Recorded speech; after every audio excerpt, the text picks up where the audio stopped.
You see the picture of a bank robber on the news with the police pleas to the public to help identify him. The outfit he's wearing looks familiar to you because it's the clothes you've last seen your dad in. Once you share this information with your brothers, realizing your dad has been behind 7 bank robberies in the area, you decide to turn your own father in. This is the story of William Ginglen. Friends and associates, there was a whole different intro that is now in the outtakes because I just got super unhinged for no particular reason. So this is your intro now. Keep it short, keep it sweet. Tell them how the topic came about, tell them the name of the series, and then dive in. For something that thrives on structure, like seriously, I can just talk nonsense for like a good couple of times, hence why these videos do have timestamps. Make sure you like and subscribe if you like structure and you also like me leaving a lot of it to the outtakes. Yeah, that's the way you grab them. How did you come about this topic? Why are we here, Maya? On this channel, I do this series called Gone Bad, where I sit on my fat ass and I tell you a story about a person that has lived a normal life. They have been an outstanding, I think the word is upstanding, citizen, or an outstanding citizen in some circumstances. Yeah, play the immigrant line. Play the immigrant, like you always wanted to say outstanding. They have lived their normal, boring ass lives, working 9 to 5, doing the grind, following their lifestyle, and then one day, boom, there was such a bad snap. Whoa, I have not done one of these in a while.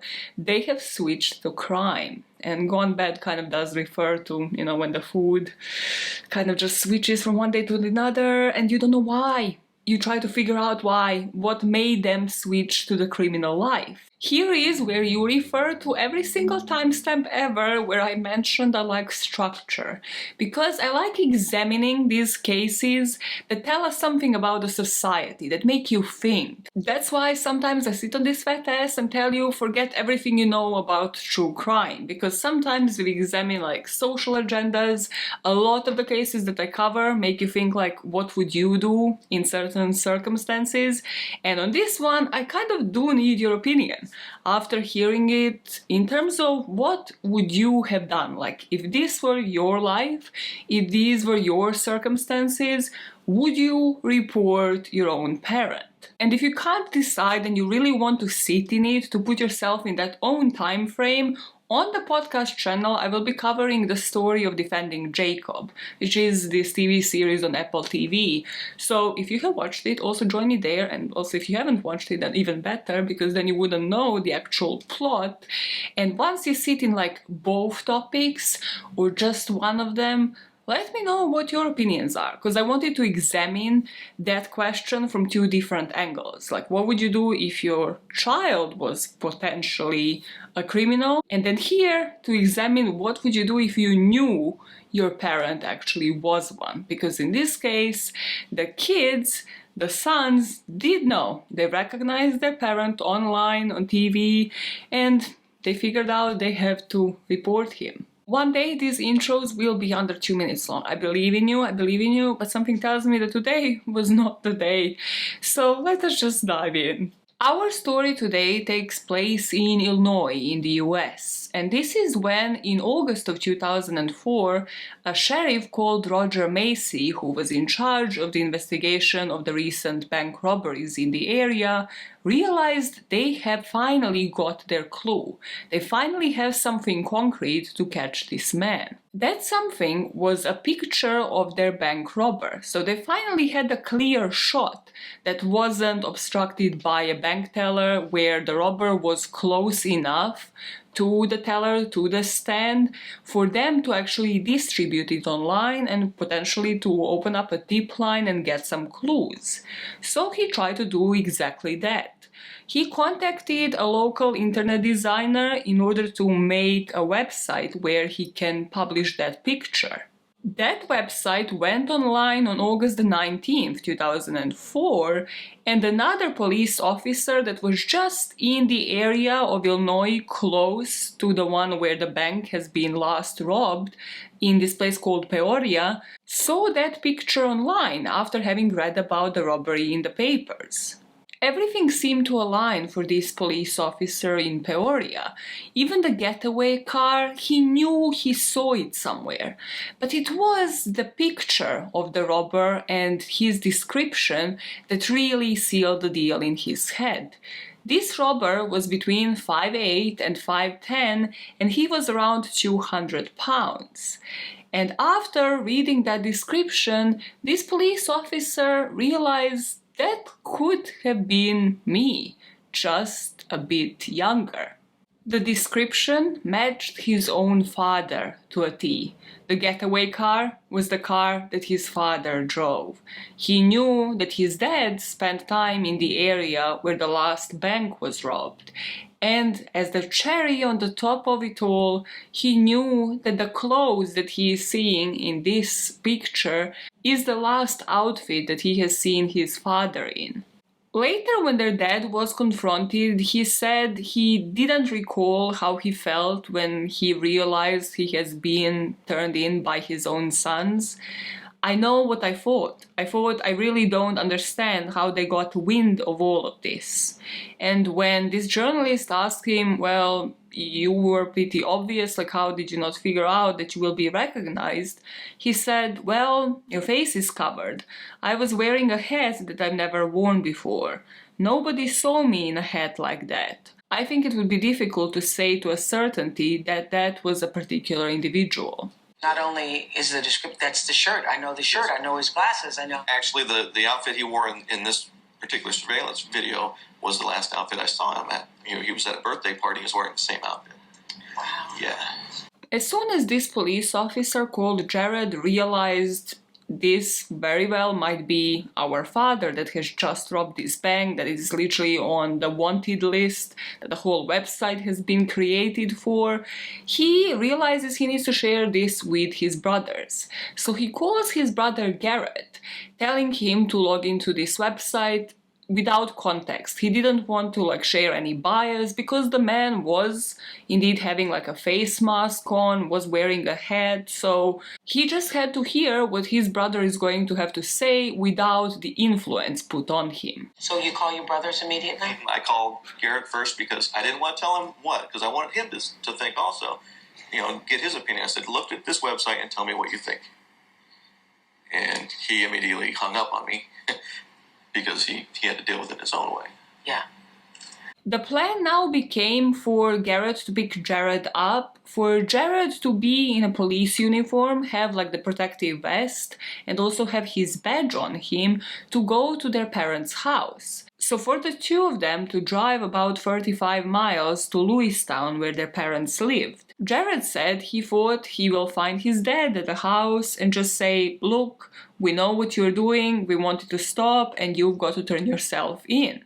After Garrett picked up Jared, they called their younger brother Clay, telling him about the website. And Clay, again, in an unbiased way, recognized the father from the pictures online. Now, all three of them decided to meet at the Lewiston Fire Department in order to discuss what to do next. At this fire department meetup, as they're analyzing that picture further, not only do they agree that this is their dad in terms of build, height, the outfit that he is wearing that Jared saw him wear last at a birthday party, but also Garrett says, isn't this the gun that I bought him for his own birthday? He's using the gun that I actually got him. Upon the realization that all of these were probably armed robberies that their dad was conducting, they know that for the safety of other people, but also for his dad's safety, because what if he gets caught and then uses that, the police fires back, one of them is a police officer, they know the multiple ways that these situations can turn out, that they indeed have to turn him in. This, their dad being armed in those pictures, also is why Jared put a bulletproof vest on him and he got his police badge and also his firearm. But what he smartly did before all of that, because again he knew how this would play in trial, and he was very wise to do this, as we will learn later in the story, was to actually call the police. He called them, reported what all of them have seen on the news, that they have recognized the picture, and he just told them, like, listen, I'm a cop, like, I'm gonna be in my uniform, just sort of searching the house, looking for confirmation, looking to give you, the police, enough for a probable cause in order to obtain a search warrant. And this is exactly what they did. And luckily for them, when they reached the house, Clay entered first, he unlocked it, and then he was followed by Garrett and Jared, and their dad wasn't home. So during the search of this house, Jared and Clay found the pair of shoes, the pair of pants, and a shirt, all matching those that were worn by the bank robber in those pictures. As they were going through his dad's clothes and belongings, they also uncover a journal. And this journal had revealed that their dad was cheating on his wife and has been spending most of what he has gained robbing those banks on his mistress. They also found a detailed journal that it detailed out another life with another residence that we had no idea about, and apparently also some details about addictions that he was dealing with that we also had no idea about at all. So this is a very shocking, detailed journal that listed everything that he'd been doing for years. Like including drugs? I understand that there mention of drugs in that. What kind of drugs? Do you know? In his journals, he talked about crack cocaine and things like that. 4 days after the brothers uncovered this, the police, search warrant in hand, would seize and search the computer that was shared in the house and would also take all of the other possessions into evidence. I mean, we're talking about a violent crime with a weapon. And there's just no way that we all agreed instantly that had to stop. Now, in order to find out how that switch from leading a normal life to crime happened, we gotta start from the beginning. According to his family members and friends, William Ginglen led a completely normal life all the way up until late 1990s. He moved to Lewistown at the age of 3, he graduated from Lewistown High School, married another beloved member of the society, which was the boy's mom, enlisted in the Marines after that, got the degree in engineering from the Spoon River College, and after that he started working. He started working as a supervisor at the International Harvester in Canton area, again just nearby, another county. But this company, this plant, closed in 1984. In the upcoming years, he started his own welding business, and he also worked as a trailer manufacturer. And then 1990s came about. He was working at this meat processing plant in Rantoul in Illinois, and here he met Terry Fluke, who he started dating, and this woman was about 17 years younger than him. At this point, he was married to the boy's mom for around 36-37 years, and the affair had been going on ever since then, so for about 8 to 9 years before the boys uncovered those journals. So when did that start? Sometime in the 90s. Sometimes in the 90s, what? You had an affair? Yeah. And how did it start? Met a lady at lunch. We seemed to get along and we were able to talk to one another. Uh-huh. Well, and things developed from there, I guess. You guess. And so, were you doing drugs at the time? No. No. Did you start doing drugs? A number of years later, experimented with drugs, yes. Experimented with drugs. But at the time that you met this woman, you had been married, 43 years or so? I know it's hard to remember. Approximately. Well, probably more like 36, 37. Okay. Long time. And so this affair went on for how long, Bill? 8 or 9 years, I suppose, off and on. During all of those years, he was raising all of his sons and also 5 of his grandchildren to be different, to have good manners and to obey the law.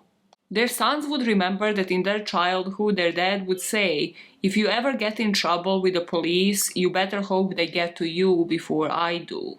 They remember their dad as always being this task-orientated man, that he was very demanding, that he was community-minded and generous with everybody. The youngest one that you will see in these interviews with Oprah, if copyright lets me play them, Clay, actually has some of the fondest memories with his dad. Like, he was the one who has taken this closest to heart, I would say, out of all of the boys. He would remember his dad placing turkeys and hams on the front porches of families that he knew were struggling. Like, no matter if it's Thanksgiving, if it's Christmas time, if he knew any of the neighbors were struggling, he was just generous because he was in the position where he could pay for somebody else's meal. But then in 1998, that factory, that plant where he was working, asked him to leave. So basically they fired him and the reasons were still unknown. So he found another job in another factory where he worked for another 4 years until 2002, and here is where that factory shut down. And after that, he couldn't find another job. He says in most of his interviews that this might be due to him being older now, so that there is that discrimination that comes with the older age, where you struggle to find a job. So instead, he started borrowing money off of his sons. Why did you start to delve into the criminal life? Why? I had tried to find employment. I probably sent out 500 applications and resumes. No luck. I think I finally realized, that age discrimination was real, that getting older was real, and that some of the ideals that I had advocated all my life might not have been real, which troubled me greatly. Found out that guilt is real. What do you mean by that? Well, you think you can do some things, and it won't trouble you, but you find that they do. Do you mean the affair? That's partly it. Will would say the job situation got pretty bad. Like, after 500 applications, he just gave up. So his wife had to get a job instead, and according to the sons, this was the first job that she had ever had. At her age of 59, she started working in a nursing home, and she liked it, but because of the financial woes, they had to file for bankruptcy. Then he told the family that he got a job collecting receipts from video games in bars and restaurants throughout central Illinois. Somebody let me know if this means anything to you. Like, I know I'm not American, haven't been brought up in the US. Like, is this a real job? Because it doesn't sound like a real job to me. And he still continued to borrow the money off of the family members. He said he would pay them back. So, if he was to borrow it, he would kind of give them the deadline and then pay them back. But then that was a recurring thing. And of course, you can think about this as the shame that comes from that, where you as a parent have just had to file for bankruptcy, your wife had to start working because you can't support the family, you're borrowing from your own sons, and possibly then what? You're gonna start borrowing from your own grandchildren eventually. You suddenly went from being this breadwinner, being this generous person, supporting the family, supporting everybody, to suddenly being a burden. So this is when William started casing banks. He said it wasn't exactly casing. He would say he was quite knowledgeable of the area already. He knew of the trekking routes across central Illinois because he used to travel it at the time. And what I find interesting is that he acknowledges that he was sitting on this and deciding whether or not he should start robbing banks for weeks and weeks, maybe months, according to him, saying that it was difficult to get involved with it, but then he said he had to do something. William had about 2 rules. The first one would be to go into a bank that had no customers in there, in order to reduce the risk of ever having to use the weapon, of ever having to confront anybody and possibly hurting somebody. And the second rule was to find a way, that's why he was kind of casing the area that he already knew about and decided to rob the banks in the area where he was knowledgeable in order to try to get out of the bank within about 60 seconds and then to drive away in such a way where he is going to avoid the police before they can even reach that bank. But from the interviews that I have found online, the other interviews, not the Oprah one, it just seems like he hasn't thought that plan through. Like there's so many holes in it. Starting off with that idea of having no customers in. It just seems like he has never considered the idea that the tellers might be the customers as well. How frightened they might be that a customer might walk in even if he was to be super fast and leave that bank within 60 minutes. So he says about one statement of a lady who was scared and terrified as he was robbing the bank. He is sorry about those feelings from whomever. That was never the intent. I tried to make it clear. The few things I said was nobody's going to be hurt. You'll be fine, you know, I'll be out of here in 60 seconds. Meaning that is how he would address the tellers, which is like the typical thing that you see on TV shows or like movies where, you know, you're gonna try to pacify the situation in order for them to give you the unmarked money for you to get lost as soon as possible. But then this journalist pushes him, asking, what if something was to go wrong? Like, what if something was to collapse on the spot, have a heart attack? And here you can see him crumble. You can see that he wasn't really thinking about this in the first place. William said, I don't know what I would have done about the heart attack. That would have been a little difficult to perform CPR or something on a heart attack victim. But in any other circumstance, I think I'd beat it right out the door. Good men who did the right thing, as you would have raised them to do, but because they were afraid for you and for other people. When you're robbing a bank with a gun, you could be shot, other people could be shot, accidentally get caught in the crossfire. They felt not only morally was it the right thing to do, but they felt for your safety and the safety of other people. Do you understand that? Of course I do. Okay. But on the other hand, I was there. I lived it. I was never in a bank that had a customer. Why do you suppose that was? I never took a loaded weapon into a bank. Well, why do you suppose that was? I have no record of violence. I'm not a violent person. You know, in my mind, the risk wasn't there. But I can easily understand why anybody else would think that it was. But I would have not hurt anyone, anytime, anywhere. But somebody could have hurt you. And somebody could have gotten hurt. Would you agree with that? No, Brett, there was a time when I didn't care if somebody hurt me. Or somebody else got hurt. Oh, I don't. No, that's a whole different issue. I would not have hurt anyone else. And it hurts me that my sons thought that I would have. In my opinion, this applies to so many people I cover through this series because they haven't lived the life of crime, right? Like, it's not generational. It's not passed from father to son, and hence why these kids have actually reported this, because this could have turned a completely different way. But it didn't. And that's why that switch to me is so interesting in particular, because he has never thought this through. Possibly, yes, because he doesn't have that background, he doesn't actually know exactly that. And then there is that naivete about, well, if I go into these banks without customers, nothing can possibly go wrong. Without seeing that there are the people, without seeing the possibility that he might be harmed himself. And because he was also having a weapon on him, that this situation could go 100 different ways. So when it comes to the weapon, he said he doesn't have a good answer about why he was actually carrying a gun, if that was the whole purpose of it, not harming anybody. He admitted during this interview that the gun was actually never loaded, that he just came into the banks with a gun because of that image that he had about bank robbers and how they carry guns. Jesse James had a gun, alright? And I thought it would make things move along faster, because I didn't intend to stage a big robbery event. I intended to do something over the counter and get gone. And if 60 seconds was the maximum amount of time I was going to spend on a situation like that.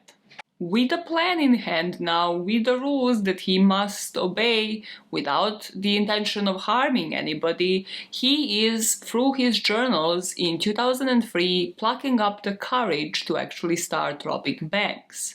According to some sources, the boys never actually talk in detail about this on Oprah, so we don't really know what is truly correct here. William, in 2003, was supporting his affair, his girlfriend, and a crack cocaine habit of about $400 to $900 a week. His diary entry from June 2003 reads, "Well, I pretty much boxed myself in today. I really need to perform, not just to continue my affair with you, but to salvage my economic mess at home. I'm in trouble and there seems to be no way out. I'm tired of borrowing from friends and tired of rejection by employers. What can I do?" Just like that, something had to give, so between June and November he was still plucking up the courage, and finally in November he had conducted his first robbery.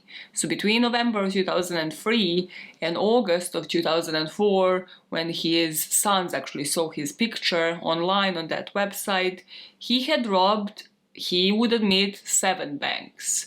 We don't actually know how many, so they could connect him to those 7, and this is where we pick up in the timeline. Once the police found all of the evidence, once they found the clothes that he was wearing in those pictures, and have read through his journal, the very next day they arrested him just as he was walking between the girlfriend's house and his own car. In his car, the investigators will further find a dust mask, latex gloves, a police scanner, and a gun that was similar to the one used in at least 2 of the robberies. He would go to prison, awaiting trial. He would spend his days playing cards and chess, writing letters and reading. The boy's mom will eventually divorce him in December of that year, and his girlfriend would sometimes visit him. During the trial, even though he had no previous criminal record, he pled guilty to 7 robberies, totaling around $60,000. And he, due to that, got to serve 40 years in prison. Because under the Illinois law, armed robbery is charged as the Class X felony. This means that the mandatory sentence for it can be between 6 to 30 years. So when they did the math on the 7 robberies, somehow they decided that 40 years in prison is appropriate. Which means that he is most probably going to die in prison.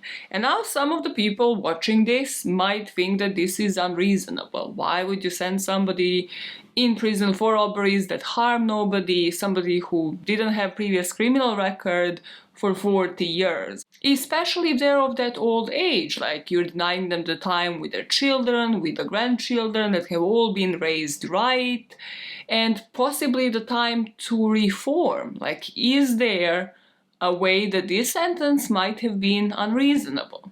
And if you're thinking that, well, William does as well. In this interview, he did say that if you read the federal sentencing guidelines, they say first, before anything, to look at the nature and the circumstances of the offense, and the background and the characteristics of the defendant.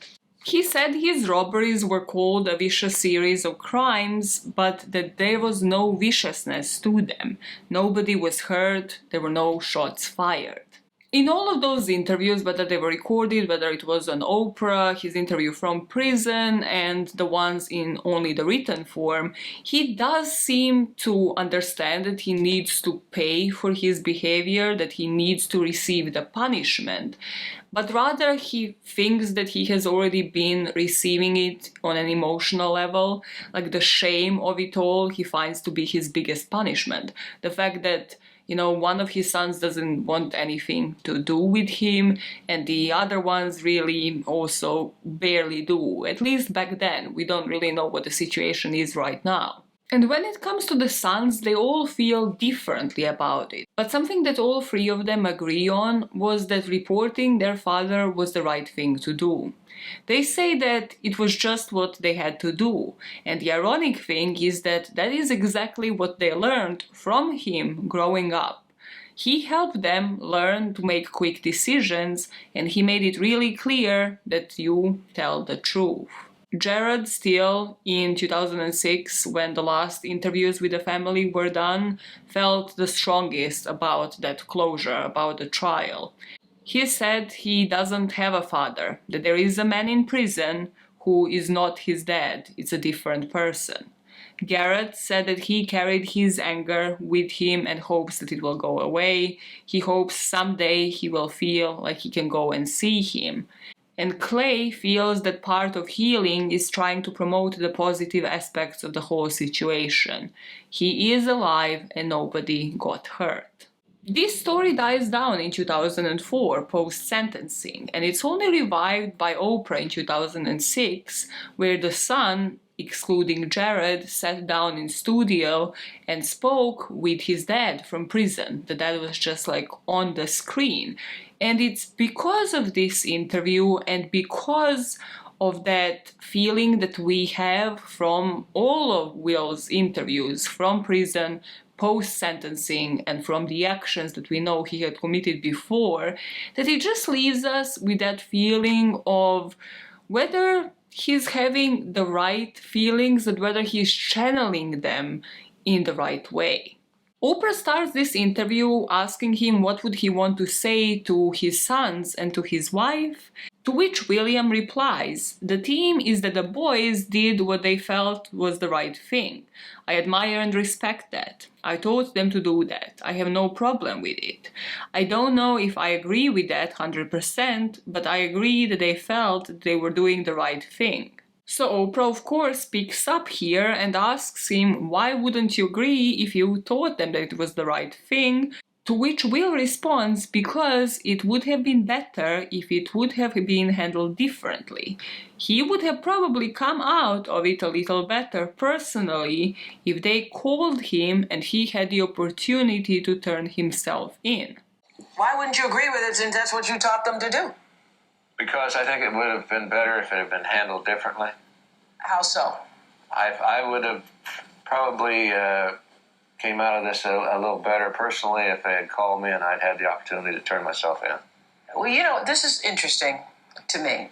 You're going to be moved to another prison where heaven only knows when you will see or talk to your family again.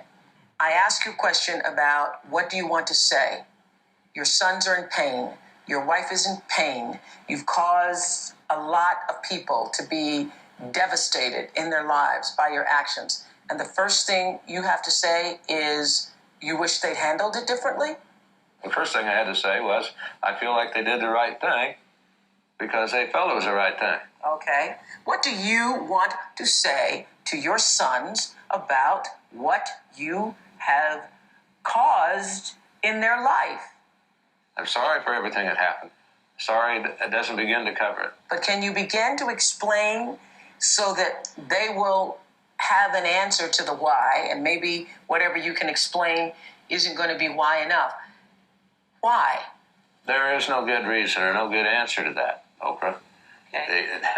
I can't convince myself why I did such a ridiculous thing. It surely was a better answer. Okay. If we were to break this down, there are two things that the public in general doesn't really believe Will has reconciled with. The first one is whether or not he would have turned himself in. And the second one is, what is he truly apologizing for? So the first one, when Oprah asks him, well, if it was you, now you have had over 500 days in the prison cell, what would you have done? If this were your dad, your own dad, that you found out about him, would you have reported him? And to that, William said he spent some time in prison reading and writing. He's even written an article about whether he would do that himself. And his conclusion is that unless it was unusual circumstances, so his father being a pedophile, a murderer, a kidnapper, or having committed a violent crime against a person, he doesn't know. He didn't come to a successful conclusion to answering that yet. Murderer, kidnapper, Bank robber. violent crime against a person. Bank robber, I don't know. But Bill. I couldn't come to a successful conclusion on that, answering that. Bill, this is the oddest thing, because maybe you're not trying to come off this way, but it sounds like that you are mad at them, maybe mad's the wrong word, upset with them for turning you in for being an armed robber. That's not true at all. You're not. No. You just said to us that you've written a paper, you've been sitting there, soul searching and so forth, and part of that paper was, would you turn in your own father? You would turn him in for everything, but perhaps not for armed robbery. And on the forgiveness front, William points to the conditional guilty plea as the proof that he wanted to spare the rest of the family the additional pain of going through the trial, saying, I haven't had an opportunity to speak to Jared. Jared has his own way of going, and right now he seems to be more troubled by these events than anybody else. I'm sorry about that. Jared's my baby boy. And what is it you're sorry about? Well, Oprah, that's kind of a ridiculous question. I'm sorry about what I've done and the effect that it's had on my family and my friends. I don't think it's a ridiculous question. What I think is ridiculous is the way you're responding to it. I think that's ridiculous. If you're saying, I'm sorry is not enough, you're right, it's not. What they need to know is how you felt about what you did and why you did it. What was going on with you, so that they can have some understanding and perhaps empathy for what happened. So I don't think that's ridiculous at all. All right. All I can say, gentlemen, is I'm sorry. I've had over 500 days and nights to contemplate this situation. I've made my peace with God. I've asked for forgiveness and repentance. I've never had any second thoughts about forgiving anything that's happened since I got involved in this mess. You know, I would like to know that at least someday you can forgive what I've done and get past this. I pray on this situation every night and truly repent. You know, I've tried to accept responsibility for what I've done. I've done everything I can think of since I've been involved in this to make it easier for everyone, including my wife and including you boys. I pleaded, entered a conditional guilty plea rather than go to 7 different trials with this thing, which would have been a pain for all of us. I haven't been able to even talk about it without crying for you. This psychologist, Dr. Robin Smith, that Oprah had on a show, said that Bill just hasn't reached the crucial point yet, because usually people who hurt others are too busy apologizing for what they have done, for the injuries that they have made, whether we are talking about recovering from any addictions or any criminal behavior, and they forget about their own pain, and Bill just hasn't reached that point yet. But did you not hear me say it? I've apologized 1,000 times. No, I heard I did hear your apology and that you've done it 1,000 times. And I'm watching your sons who are looking for the heart of their father that they cannot yet find. I want you to begin to contemplate that your sons are on a search for a dad who has a heart for them that they haven't yet been able to locate. You get that, right, Bill? You do get that. No, Bill doesn't. He doesn't get it. He doesn't get it. He doesn't get it. Frank with you? Yeah, he doesn't get it. Okay. The reason why Robin's saying you don't get it, you said I apologized 1,000 times. The apology sounds and feels empty.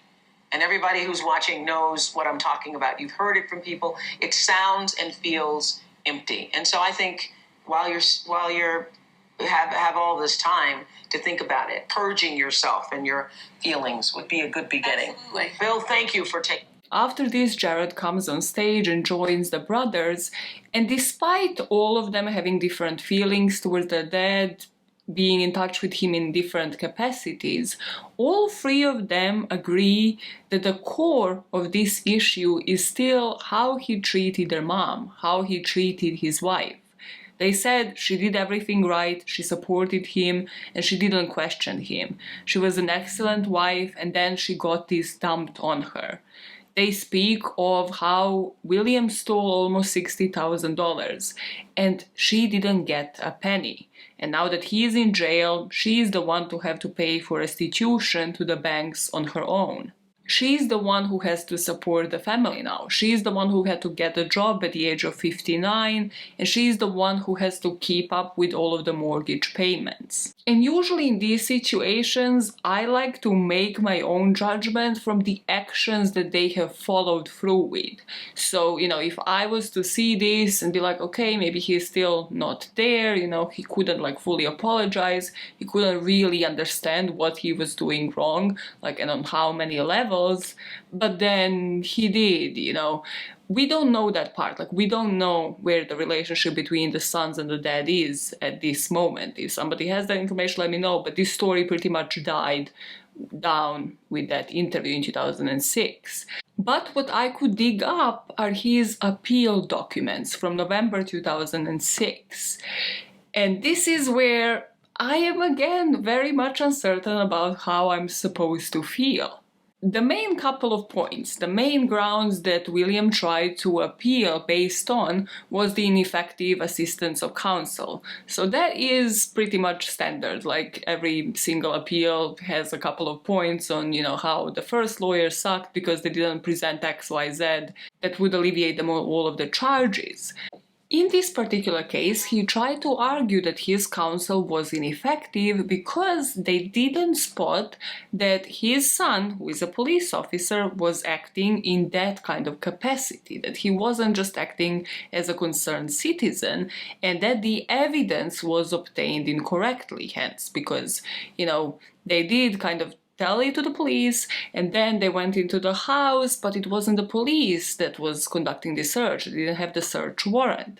However, this appeal didn't work because the brothers did notify the police, they didn't do it for any kind of reward, and they didn't collect the evidence themselves. They were acting in order to protect the community. Jared did wear a bulletproof vest and he did have a police badge, but he did it because his dad owned a gun.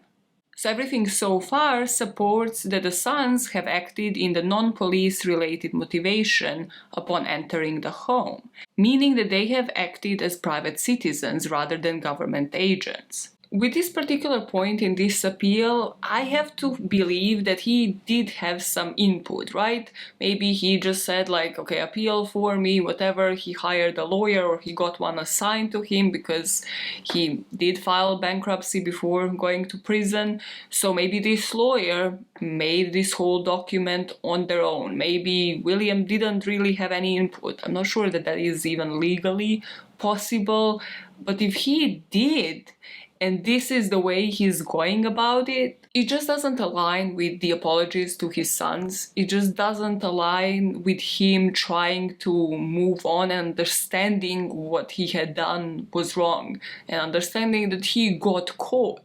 And then there was another point in this appeal that I found questionable considering, what he is saying and then comparing that to his actions. And that is that his guilty plea was involuntary. But they have literally had it on the record, him being asked if he would like a jury trial at any point during the hearing today, just tell to the judge and they will make sure that the case proceeds as quickly as possible. Him saying yes, he understands that, the court explaining the rights associated with a jury trial, and then on the record, William waiving those rights. This appeal, needless to say, was denied. He remains in prison to this day as far as I have seen online. But again, this point just aligns with what we have actually heard him say. He has apologized and said that one part of that apology, one action that shows and displays how sorry he is not putting his whole family, the wife that he has been cheating on for 8-9 years, and the sons through trial. And then your appeal contradicts that. So again, can be lawyers, can be just what needs to be done in order for the appeal to work, or can be just a complete denial and misunderstanding of what he had done and how it is wrong on so many levels. But that is the story of William Ginglen. It just leaves you with that moral dilemma, the ethical one of like, what would you do? So I'm passing it on to you. You never know, I mean, unless you are literally found in that situation. But, you know, the comment section on like the Oprah's video, the one I could find, the other one will just be the podcast episode, is really mixed. Most of the people are saying we respect the boys for what they have done, but I'm not sure I would be able to turn my own father in. Or like, yeah, we respect it, it's great, you know, clearly he had raised them well, but I'd still need to ring up my own dad, tell them that the jig is up, and then let them turn themselves in. But then again, how would that have turned out as a case here? Because that was the initial plan. They wanted to go home, tell him like, hey, we kind of know, we just want you to face us and admit it, and then call the police, or for him to call it on himself. But you have to think, knowing what we know now, having seen those interviews, having heard everything, would that be the case here? Would William Ginglen just turn himself in? Or would he try and see the opportunity to just run away from his problems? So let me know what you think about turning your own parent, your own child, your own family member in, and also what does that say about you? Does it say that you were brought up right by that exact person, by your parent? Does it say that you brought your own child up if you were to decide to turn them in and for them to face the justice and for them to face the consequences? You know, it doesn't mean you love them any less, but it just means they have to face the consequences of their actions. Or do you completely disagree with what they have done and think that in this situation that wouldn't have been the case for you? But that's it, I'm done. I'm out now. I'm leaving you with the outtakes. That should have been the introduction because life.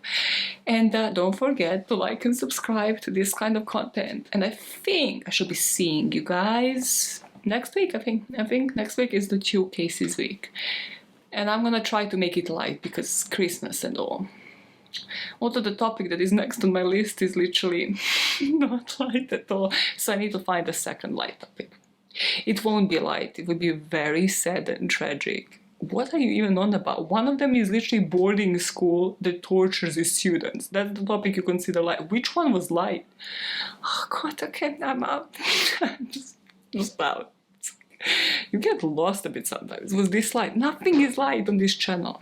Okay, cool. Friends and associates, listen, I have to run this by somebody because the girl in the bag really sometimes plays in my head. That's what I call my inner thoughts. I gave him a personality, a whole ass person. If you are new here, if you're not, you have probably heard about the girl in the back like 100 times. I need to run this by somebody else because the girl in the back thinks I'm overthinking it, and she's technically a representation of my thoughts, so it's her fault. But sure, I was walking down the street, right? And every time I see a man holding flowers, like carrying flowers to supposedly, probably, most potentially give them to somebody, and most probably that is their partner, their wife, whatever it is, I just get this guttural reaction to them just walking, carrying flowers. I think I might have been scarred for life for no fucking reason. Okay, to give me the benefit of the doubt, the way this man today was carrying the flowers wasn't normal. He was carrying them upside down, sort of like holding them like this, and then like the flowers on the front. Like, do you even care? Like, you just spend the money. They're gonna fall on the ground. You clearly don't give a fuck about these flowers. And in my mind, then that means you don't give a fuck about the person that you are handing them over to, right? Right? Like, please tell me that I'm right. So I need to know. What is your first thought when you see a man holding flowers, carrying them on the street? Do you think like, sinner, he has done something, he's apologizing for something, he has cheated on them? Or are you just too innocent? Have you lied about your age when you created this YouTube account? That is the true question. Are you watching this and you're under the age of 18? In which case, stop. I talk about true crime and this is not the place for you. Don't put me in trouble with YouTube because you lied about your own age. How does that work? Didn't really think that one through. But yeah, let me know in the comments. Pause this video and tell me, what do you think about men carrying flowers to somebody? Maybe they're just carrying flowers. Maybe he just, why? What, he just bought them to put them in his own house? No. Okay? I might have been hurt and scarred in my life, and that's why I'm not that gullible. There is always a motive, there's always a purpose. And if you like discussing motives, this is going to the outtakes, right? Like, you're chugging this whole segment away, like, this ain't the end, okay? So, or segue, somehow find a way to segue out of it. Well, there was a segue there, like, about a minute ago when you mentioned true crime. Hey, yes. On this channel, I named the whole series Gone Bad. There's a whole playlist on it on the channel, because usually we speak about the people that have been living their boring ass lives. They have been sitting on their fat ass, working probably 9 to 5, doing whatever, and then one day, boom, they switched to crime. So kind of, you know, like fruits and vegetables, they eventually go bad. There's no like gradual switch. It's just like one day they are beyond the best before date, and you shouldn't be eating them. Wow. Just compare like people to like a peach. How did we get here? Why are you so unhinged today? Scrap all of this. Jesus Christ. Let's start for like real. The world does revolve around Oprah, and that is why we are here, because I listened to her podcast, which is literally like the best of from her show. I remember when I was a child, I'd be watching TV and be like, I want to be on Oprah. I would just want to do something worthy in order to be on Oprah. And here we are. How many years later, Maya? Too many. Too many. Have you been on Oprah yet? No. Okay.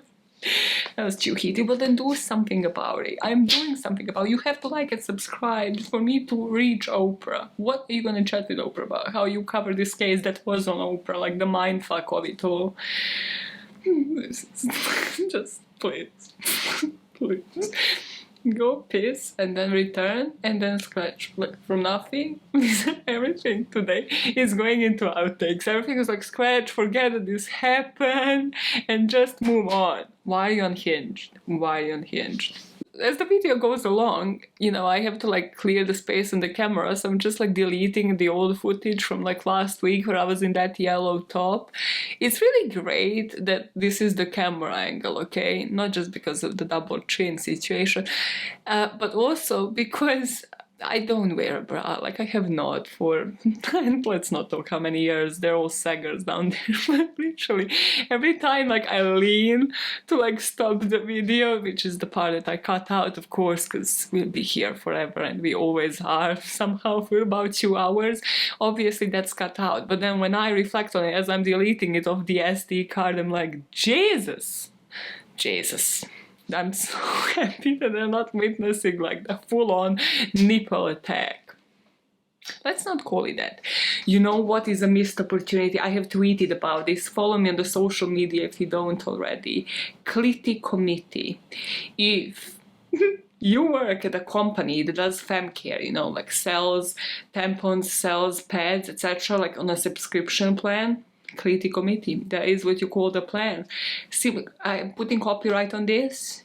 If you take it, make me rich. We both win. We both win. Females get their periods covered and we both win. We can both gain out of this situation. Clitty Committee. I'd call meetings that, to be honest, as well. Like, Clitty Committee, what is it? It's a book club. It's just girls running on the street. That's me, guys. Clitty Committee. So unused. I wonder why. I wonder.